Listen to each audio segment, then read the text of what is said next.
And welcome to the Protagonists, our number 2 of this 3-hour gig today. And great to have your company too. We're going to talk about Donald Trump, just for a change. Trump first proposed the Board of Peace as an entity. Sounds a bit like his golf club, doesn't it? Sorry, I'm just being rude and facetious. I haven't even started. But it's an entity that would oversee the next phase of his peace plan for the Gaza Strip. In November, the UN Security Council approved a Board of Peace as part of a broader plan that included establishing a security force in Gaza. Several European countries, including Spain, France, the UK, Sweden, Norway, and Slovenia, have rejected invitations to President Trump's new Board of Peace, launched at Davos on January 22, just recently. Spain cited the board's lack of UN ties and the exclusion of Palestinian voices. Don't worry about them. While nearly 20 nations like Saudi Arabia, Turkey, Egypt, and Indonesia joined, alongside figures such as Jared Kushner and Tony Blair. Oh, be quiet, I won't say a word. The board promises reconstruction funding and reforms post-Hamas demilitarization, but critics see it as sidelining multilateral efforts as Gaza faces shortages and 1.9 million displaced are in tent camps. Let's talk to our panel and find out what their thoughts are on Donald Trump's initiative. Does it risk failure due to its structure and membership and now broader objectives? And what real progress is being made on the ground, or are there still fundamental flaws in the plans for Gaza and the Palestinians? My first guest is one of our guests here is Matt Nilsson. He's a geopolitical analyst.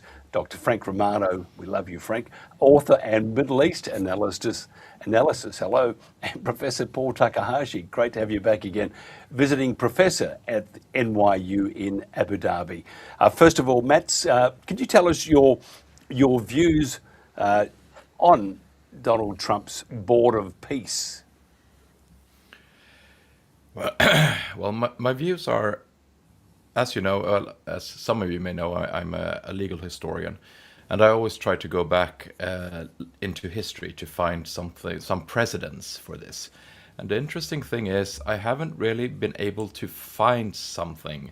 The peace board that has emerged is kind of altogether a new thing. The only slightly similar board I found was the Board of Indian Commissioners in the 19th century that was put together by Ulysses S. Grant as a peace policy in relations to the Native Americans and assimilation, education, and land grabbing that the United States government was doing to the Native Americans.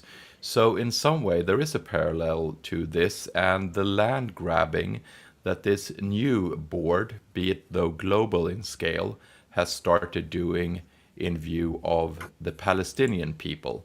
But aside from that, I would say that this is a very new concept in the world of international relations and politics and geopolitics. What about you, Frank? What's your thoughts? Well, this peace board, pretty much an imperialist approach, so-called Trump's master plan, but it brings to mind the iconic scene with Charlie Chaplin dancing with a globe from his 1940 film, The Great Dictator. The peace board does not include any consultation with Palestinians and reduces this ongoing catastrophic genocide to like a tourist attraction, to the Riviera of the Middle East, as Trump had said, sort of an investment opportunity. The Board of Peace, to me, makes a mockery of Palestinian possible statehood, self-determination.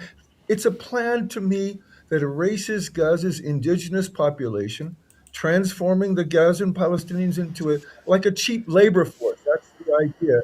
To become property managers, to manage their own land on behalf of real estate moguls. Now, this reminds me of the West Bank.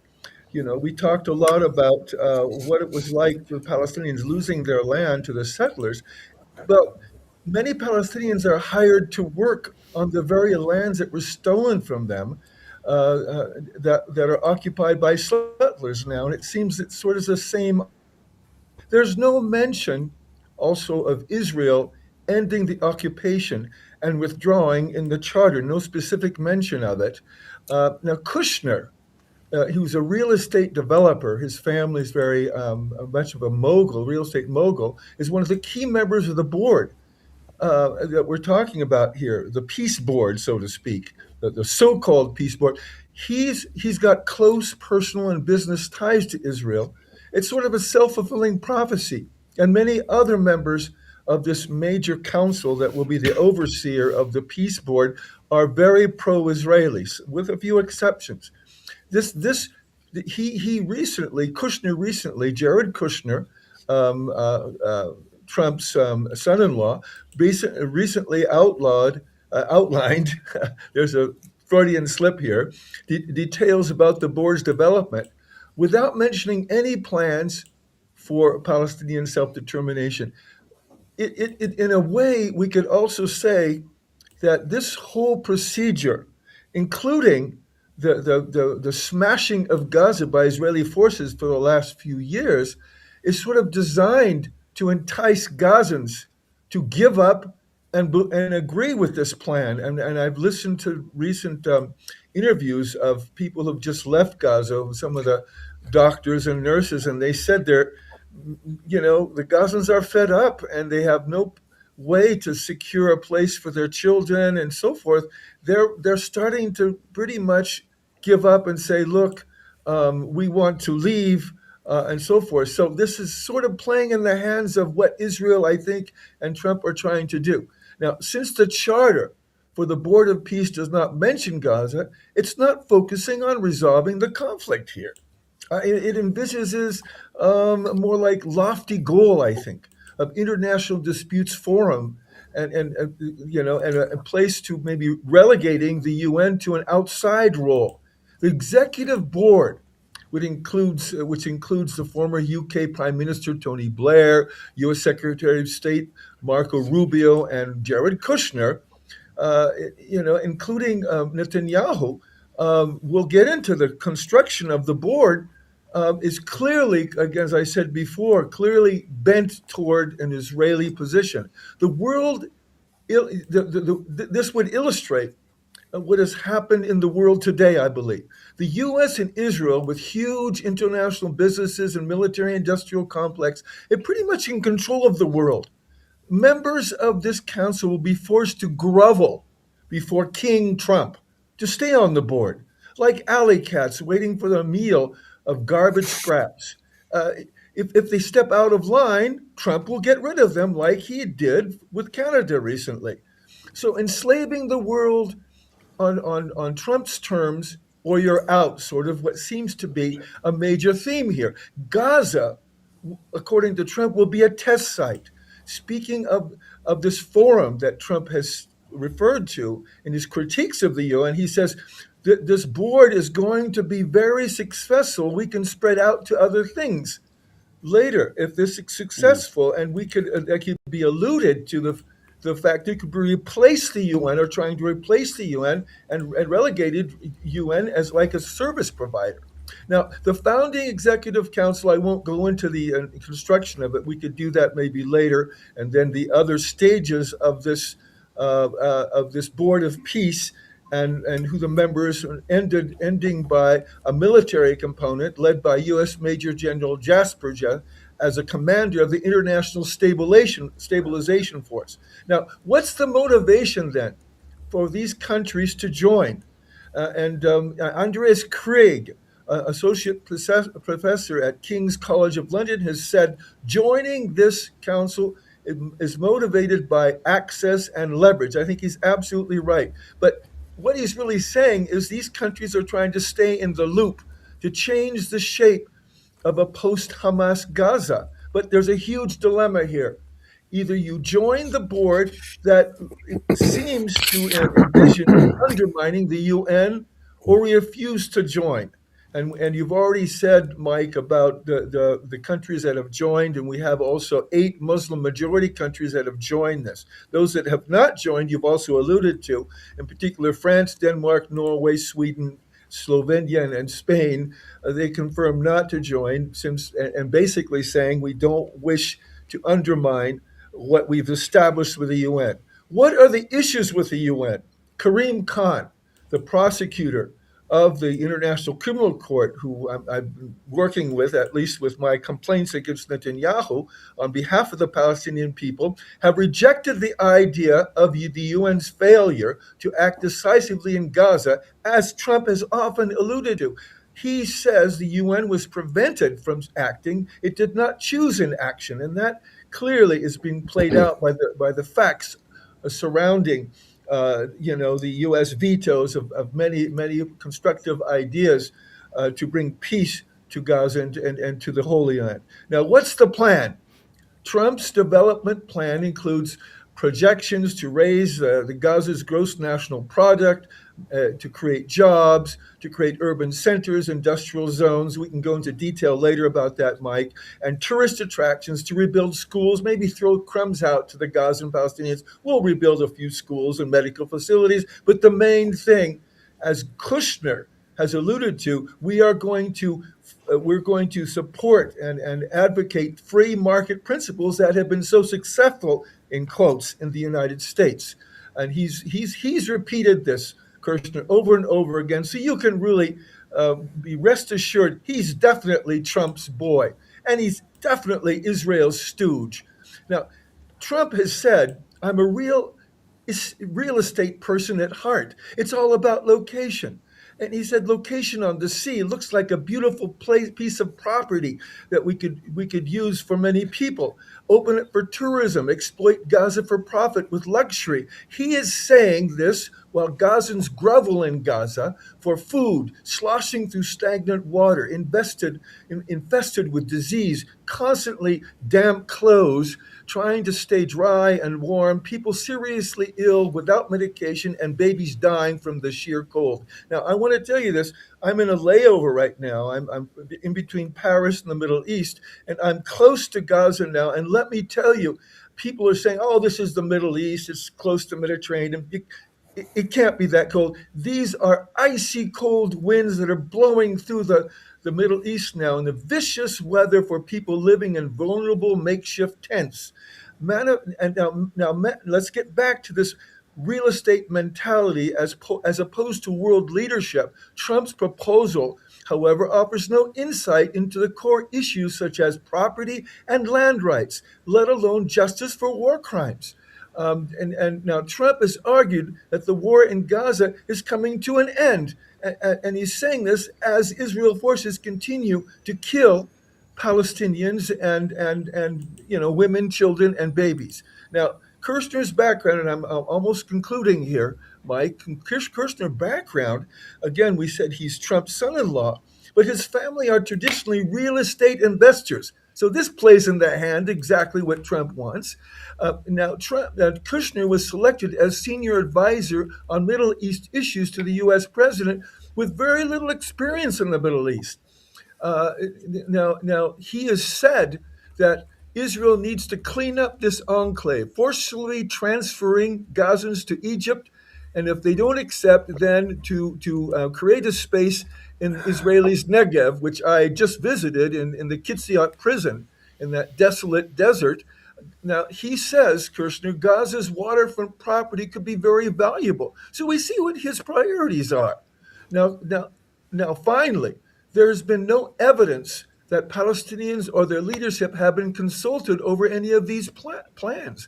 Amjad Shawa, the director of Palestinian NGOs network in Gaza, said Palestinian civil society and official bodies were not included in these discussions. The reconstruction plan was announced. It won't compensate Palestinians for what they lost and need. Now, the Hamas, of course, has rejected this possibility and saying our people in the Gaza Strip will not allow these plans to pass.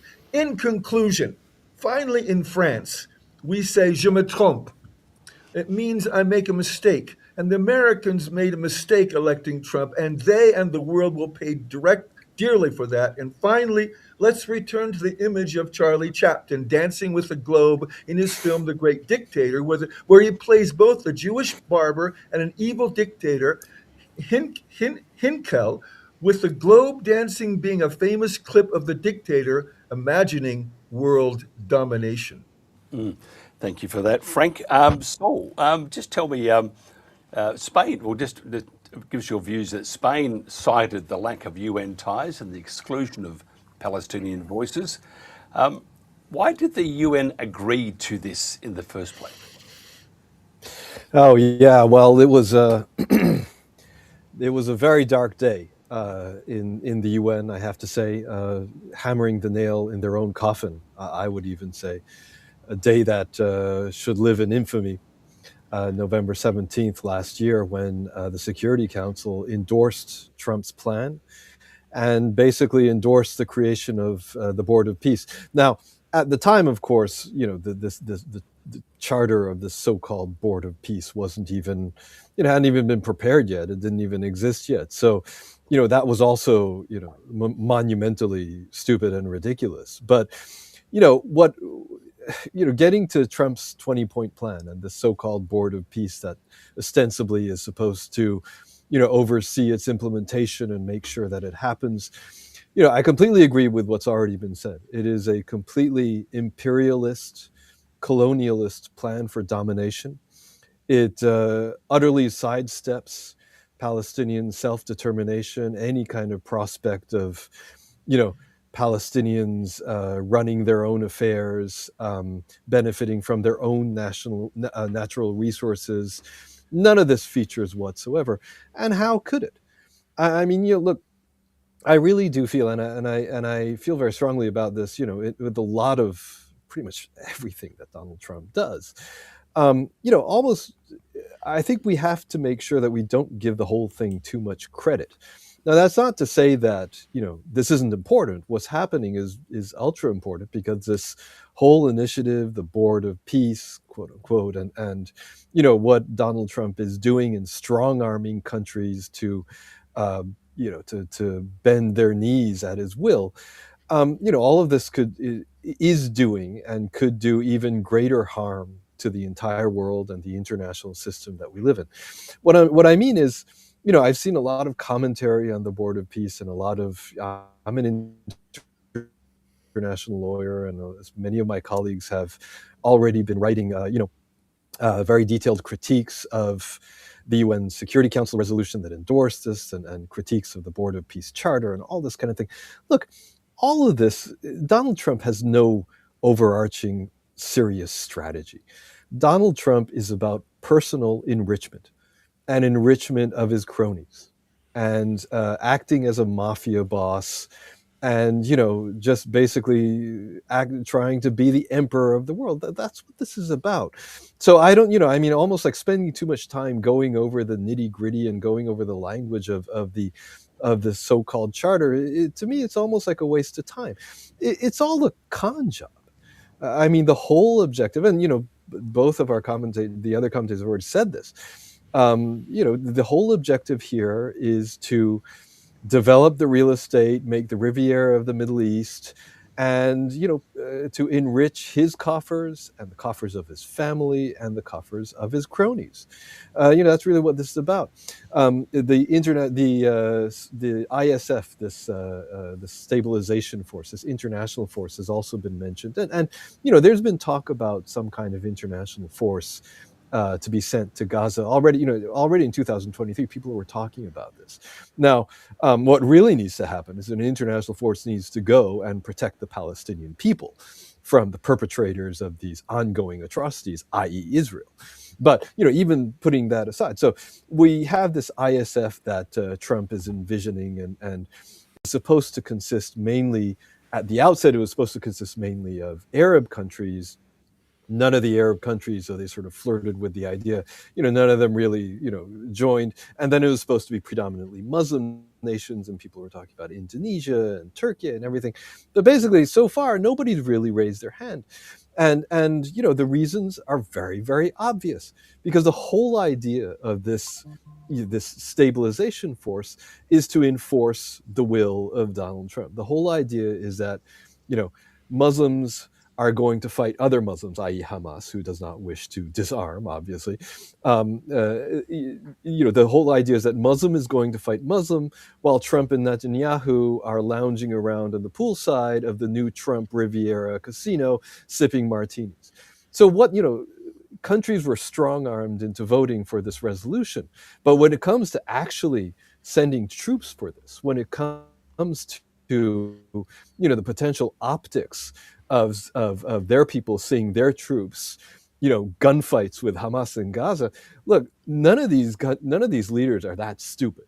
So who knows? I certainly hope it's going to remain that way. Let's see what happens, and let's see how successful Trump is into forcing other countries to bend their knees. But I think there is a very good chance that nothing like what Trump at least is envisioning is actually going to happen. There's a very good chance that this is all just going to plot. But let's see. I think it's a very, very dark day, and it's a very dark day that the UN endorsed this. And it's going to be very, very difficult. Practically, frankly, it's going to be pretty impossible for the UN to come around and say, yeah, we're advocates for Palestinian rights. We've always tried to ensure that Palestinian self-determination is ensured, and we are for human rights and international law. This is, how can anybody take this seriously anymore? And this is a very dark day, I think. Mats, what do you think the UN's role will be? And it is disturbing that Spain cited the board's lack of UN ties and exclusion of Palestinian voices.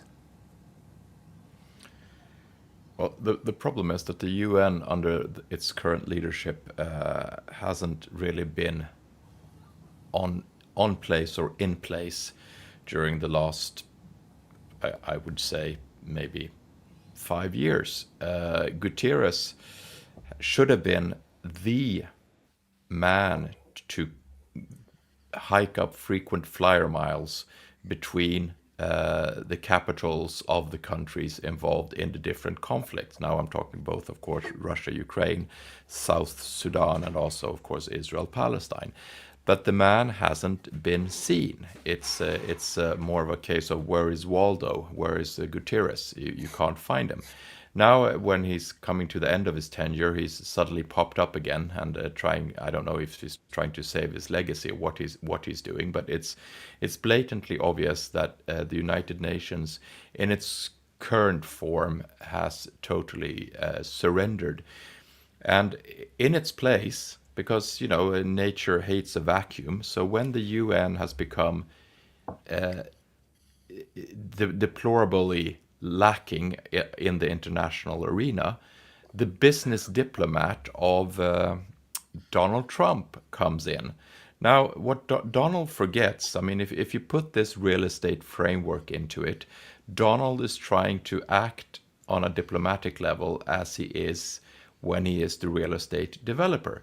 But he forgets that peace isn't just a transaction.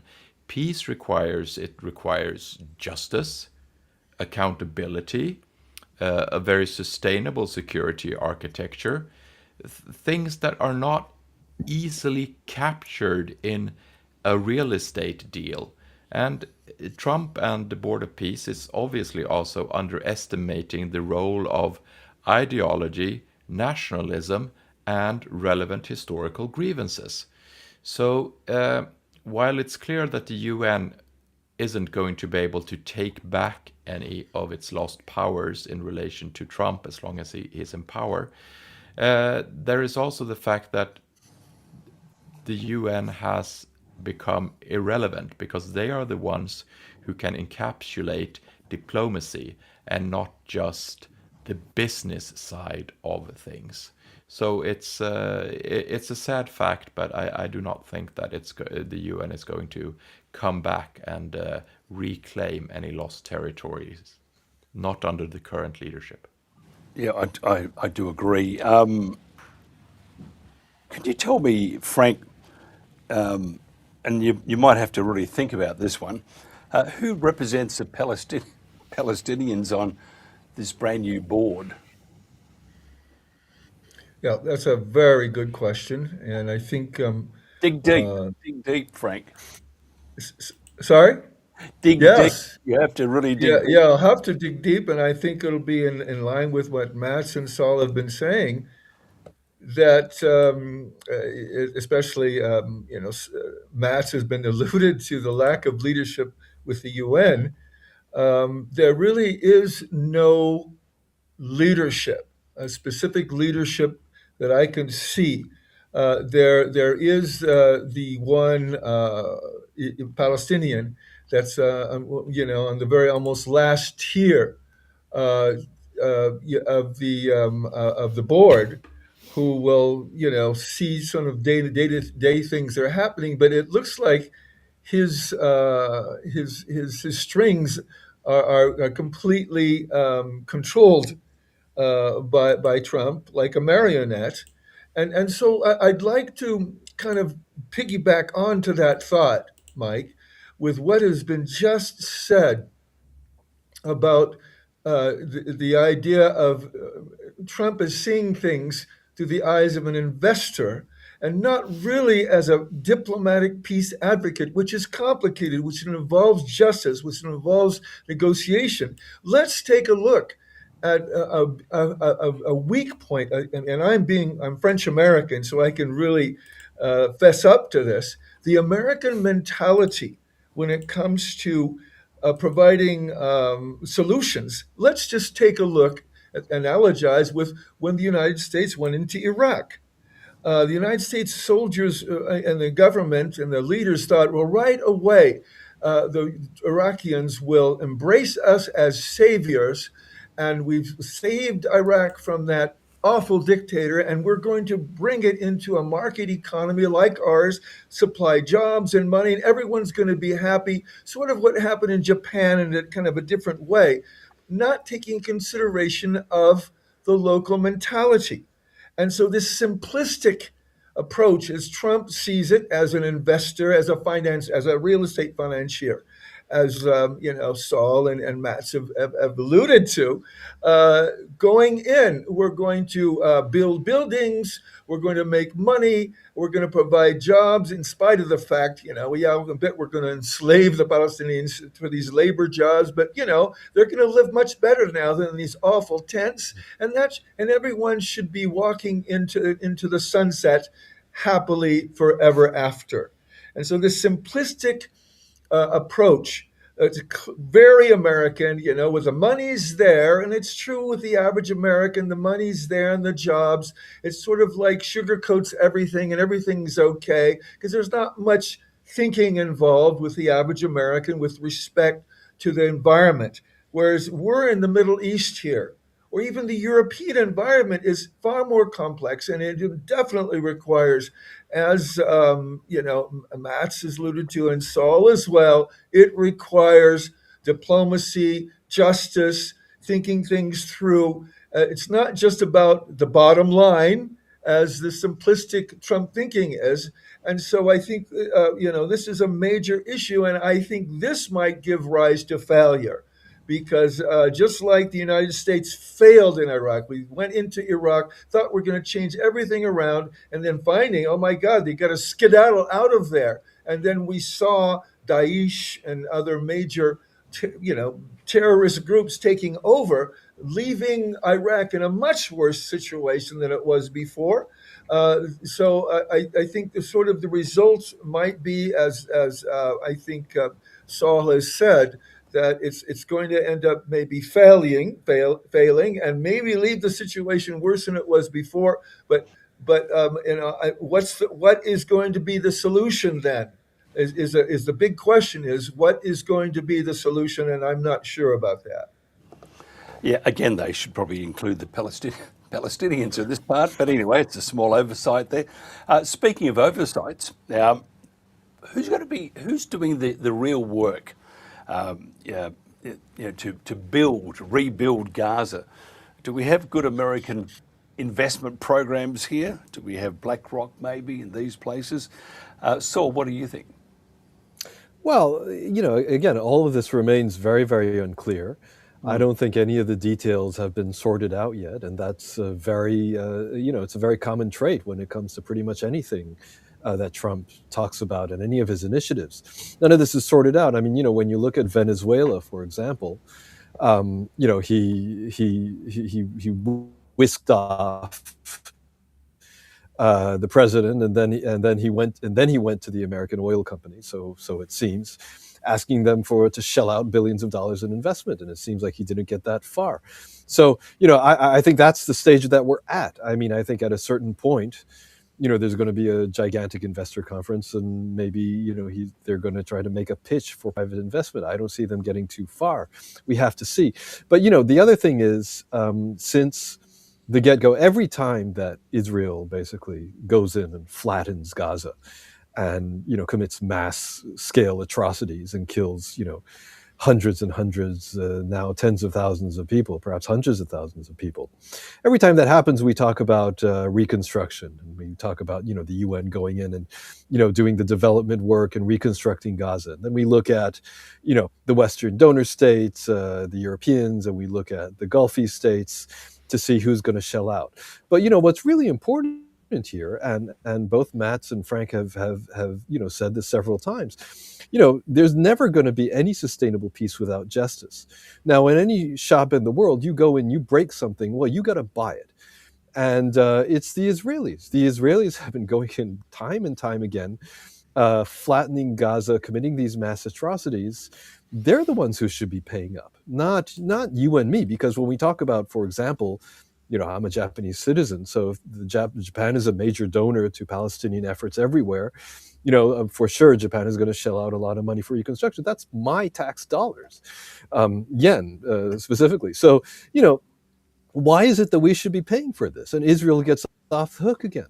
This is just another, element of the question. I mean, Israeli leaders have to be held accountable in courts of law, down, up from the highest level political and military leaders down to the grunts posting their atrocities on social media. So, I'm not just talking about money when I talk about Israeli accountability, but that's also something that we mustn't overlook. I mean, the Israelis have to pay for this. I mean, the Israelis have to be held accountable for what they've done, and this is also part of it. But, look, I really, what a lot of this has not been sorted out. None of these details have been sorted out. They just recently announced that this American general is going to head the ISF. But look, I mean, what countries are going to contribute troops? I think one very distinct possibility, despite Trump and his cabinet members, and despite the people surrounding Trump having assured the American public that this is not going to happen, I think there's a very distinct possibility that American troops are going to be committed to this, just like they were in Lebanon in the 80s. And we know how that ended up. That would be a monumental disaster for American lives and for American treasure and for American credibility internationally. But when we go back to the UN and the Security Council in November last year, there was a lot of criticism of the Chinese and the Russians for not vetoing this resolution, and they made statements explaining why they did so, and they gave forward some seemingly legitimate reasons. But if you're really playing hardball in geopolitics, and that is what geopolitics is, and if you're the Chinese and the Russians, you're going to step aside and watch the U.S. just get sucked into this. And, treasure and lives get sucked in, losing ever more international credibility by the day. So, strategically, I hate to say this, but strategically, I sort of understand intellectually why they might have done that. I don't have any inside information, but certainly I think that's part of the calculation. So, that's where we are. I don't Well, you say just that have we shouldn't take it seriously. slight Yes. problem then. He's just taken up Martian. Yes. Matt, the problem is with this at the moment, I can see is that that Israel will be controlling the whole kit and caboodle.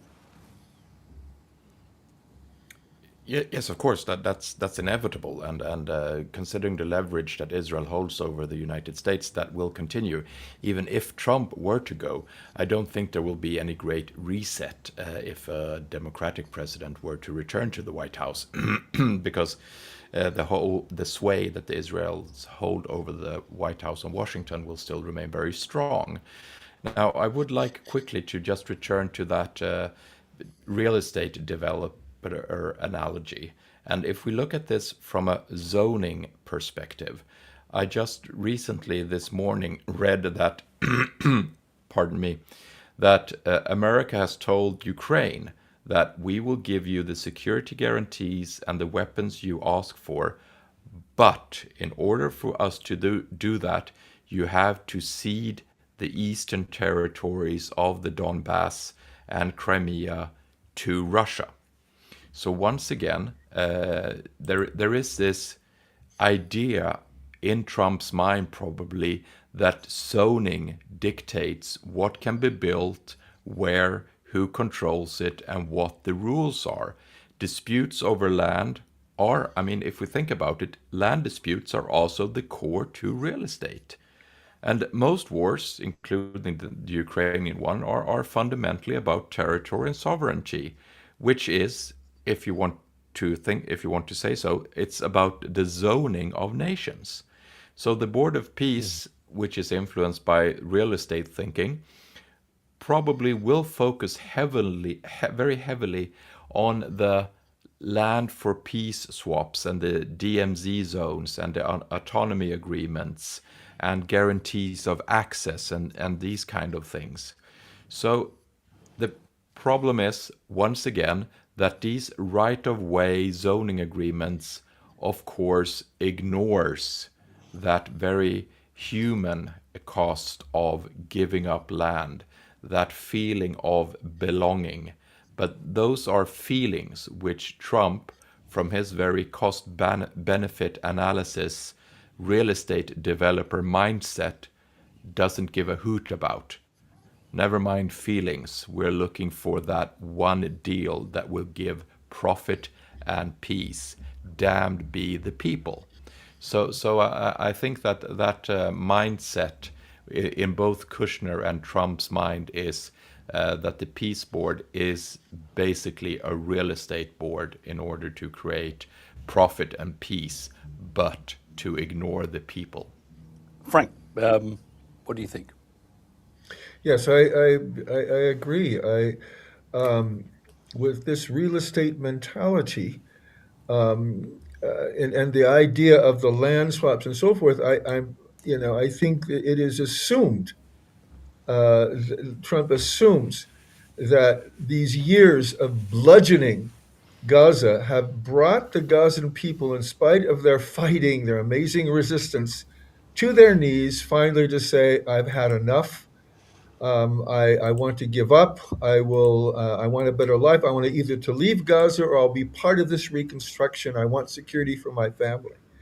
And so I believe the overall objective, I hate to say it, of the genocidal objective of Israel is to bring the Palestinians to their knees, that they'll agree to this type of a kind of a zoning deal. I agree with that. It's about land.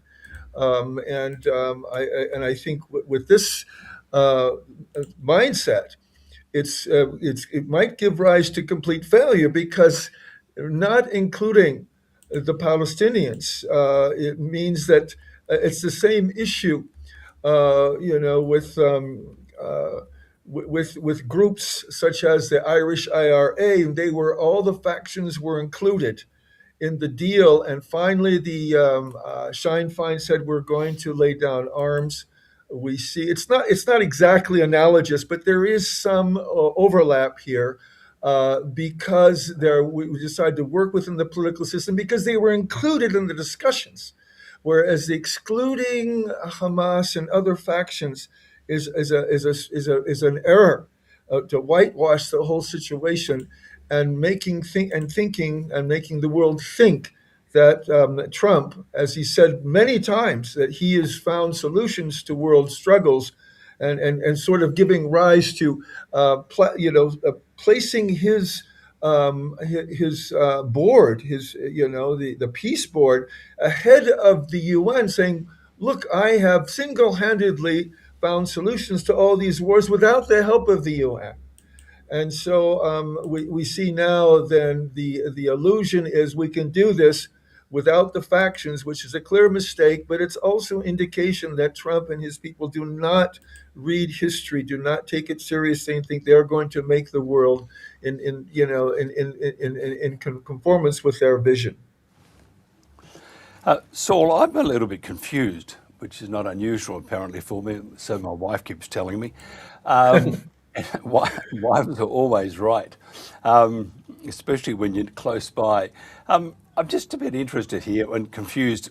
We have, and Frank made the point that the Muslim governments, countries, had supported the Board of Peace, and the non-Muslim ones didn't support them, such as Spain, who said they would not support it because of the lack of Palestinian voices. Surely that should have been the case with the Muslim governments and countries, because they haven't got a problem with it. And they're going rocketing ahead, and yet we have those non-Muslim ones, especially Spain, saying we're not going to be part of the Board of Peace until you include, which is a good idea, include Palestine itself. Well, this is a big, broader question about. Sorry. Were you asking me or asking Frank? I'm sorry. You can all jump in, by the way. Go ahead. All right, sure. Yeah, sorry. Go ahead. Look, I mean, this is a broader question, I think, about the state of democracy in a lot of, not all, but a lot of predominantly Muslim countries, and how the governments operate and how they want to make sure that they can at least suppress popular dissent or maybe channel it to other areas. So, this is the kind of thing that we see a lot in particularly the countries neighboring Palestine. Egypt is a prime example of that, right? I mean, it's a military dictatorship. And the people, of course, are very pro-Palestinian, and they're very inclined towards Palestinian self-determination. But the government has other ideas, and the government is, of course, very, very closely in bed with the Israelis and with the Americans as well. So, you have these kind of issues. The other thing is, of course, global vulnerabilities of a lot of predominantly Muslim countries, and how they've been able to be strong, how the Americans or Trump have been able to strong arm them.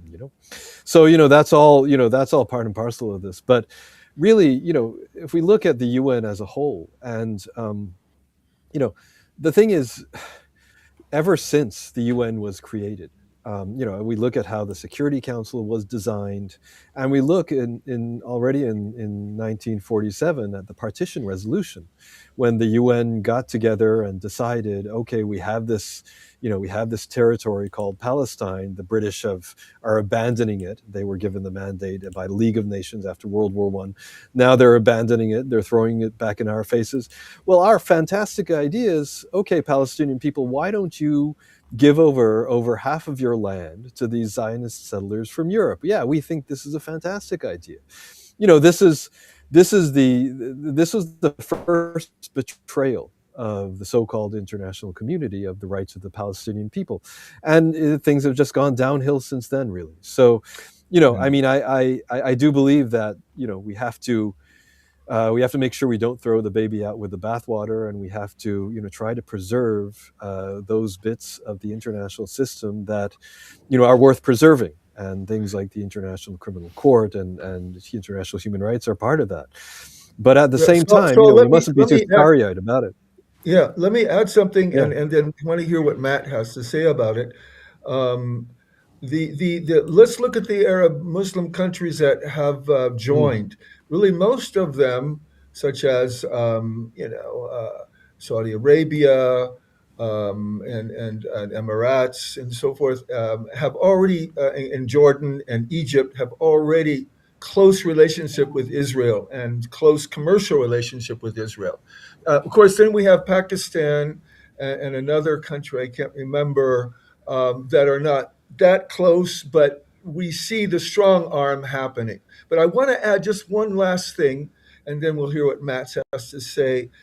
When you talk about accountability, to me, it's not just about Israel being accountable to the crimes it's committed and to compensate Palestinians for their losses.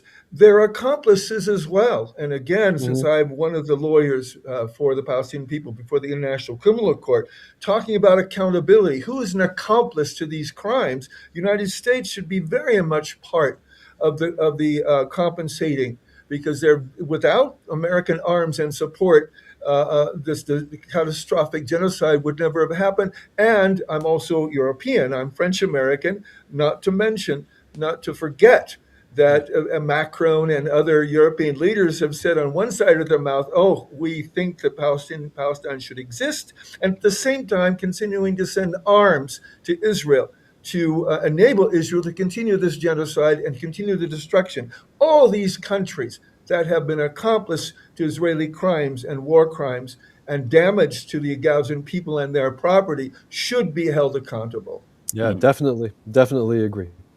Mats?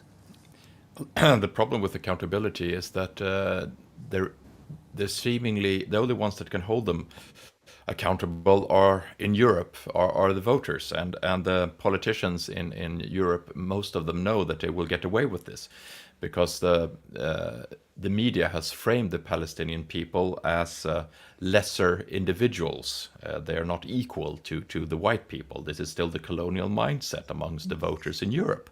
So Macron can speak with these. He can say both these things because he knows that the voters are not going to hold him accountable. Now, as for the Muslim countries who have signed up, it's easy to see it's just apply follow the money principle. Because in these countries, for example, Egypt, the government of Egypt is intertwined with the military in Egypt. And the military in Egypt is, of course, intertwined with the American military industrial complex. So Egypt knows that there is a killing to be made when it comes to profits, because Egypt knows that they will probably be the main facilitators of raw materials and also perhaps workforces. Saudi Arabia, they know as well that they need to keep daddy happy. They know where the money is at, and Jordan, of course, it's the same idea. Just follow the money. In all these countries, there is a money trail that goes back to a development sector, an energy sector, and a military industrial sector, which keeps the military and the leaders of these countries happy. So that's why they have joined. That's not rocket science as far as I see it. It's just human greed. And since in these countries there is no democracy, they will never be held accountable either.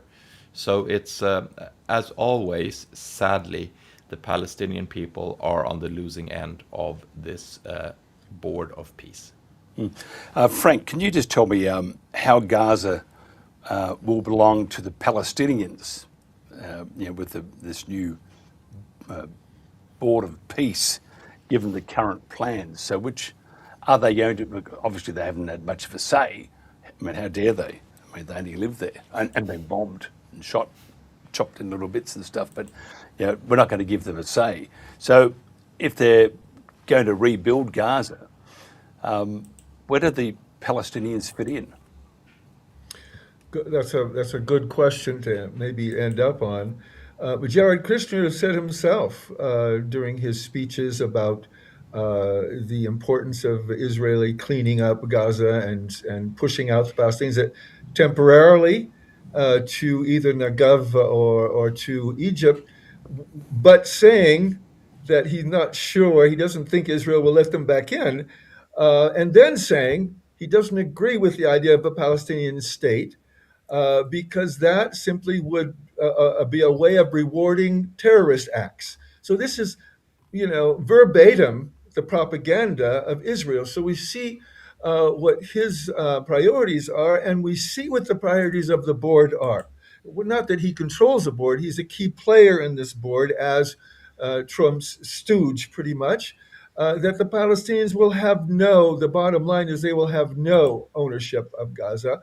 They will be placed in a subservient position, but in consideration for a better life. And as that mentality is, of that Trump mentality, like that the US government tried to implement in Iraq, well, as long as we feed the people and make them comfortable and give them lots of money and a place to stay, it's going to be okay. But fundamentally, I don't think there's any serious consideration that Palestinians, on the one, will have any ownership rights in Gaza. And number two, I don't think there's any consideration there will be a united Palestine, as we see what's happening in the West Bank over and over again, and that, as both Saul and Mats have alluded to, the Palestinians are going to be at the going to be in a difficult situation, and but the losers.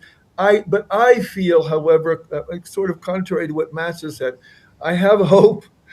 And here I am helping to organize another Samud, and so we with a lot more vessels than we went into Gaza or tried to get into Gaza before. Where there's always that hope that there will be finally the support of some of the European countries like Spain and Italy. Maybe will escort us into Gaza. Maybe it's idealistic. And we also I have really feel that with popular opinion maybe shifting, hopefully, that there will be hopefully a shift with the pressure and the failure of Trump's policy, and people realizing his melomaniacal approach is turning so many people off, and there'll be some type of insurgencies within the countries that Palestine will finally find some type of freedom and find some hope to bring their country together. Saul, could you just, it was well done, Frank, by the way. Saul, can you just give us your thoughts? Because we are running out of time, gone way over now that we have extended programming. We can't be too lax, but I'm going to because I'm the boss. If you could just tell me your thoughts, and then we'll finish up with Matt's. Okay, great. Well, look, like Frank just said, I do have hope. I always have hope. I'm a human rights guy, so we always have hope that there will be justice, there will be accountability, and that the good guys will win in the end. I mean, one thing, I lived in Palestine as a UN human rights officer I was there for 5 years, and ever since then, I've gone back many times, and I continue to be in touch with Palestinians and do research on Palestine. And one thing that is always, of course, very amazing and very inspiring is their resilience and their strength in resisting oppression. And so no question that will continue. I mean, Trump Trump and his cronies are thinking that we've made life so miserable for the Gazans that they're at breaking point, they're going to leave. And no question that, some individuals will, but, as a whole, that's just not going to happen. That is really underestimating the Palestinian attachment to their land and their understanding that they have rights to that land. This whole, getting back to what we've been talking about, this whole sort of real estate developer mentality that, we're going to get the sheriff to come and kick these guys out and evict them from their homes so that we can create, we can tear everything down and rebuild it as high-end apartments. This is just not going to work. It's just not going to happen.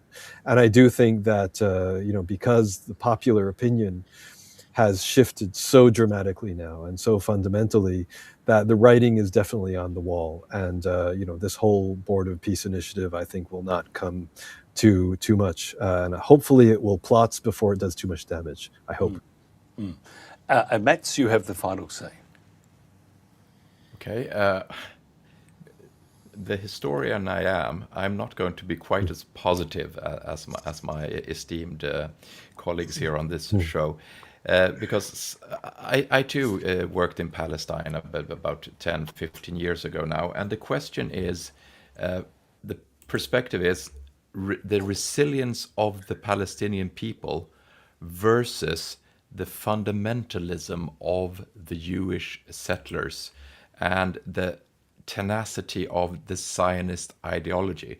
Because what I have seen and what I sadly believe is that the Israelis and the Zionist ideology will not give up until they have forcibly removed the Palestinian from the last vestiges of land that they hold, because their fundamentalism is, in the end, and from a historical perspective, more powerful than the resilience of a peaceful population, sadly. So unless America somehow changes its allegiance, I am not keeping a hopeful attitude towards where this eventually will go. Sadly, of course, I hope I will be wrong, and that you can say, Mats, you were wrong in 5 years' time. But right now, I am not in a hopeful mood, sadly. Gentlemen, thank you very much for allowing us to talk with you and you giving us your opinions, valued as they are. Mats Nilsson, Dr. Frank Romano, and Professor Saul Takahashi enjoying the warmth of Abu Dhabi.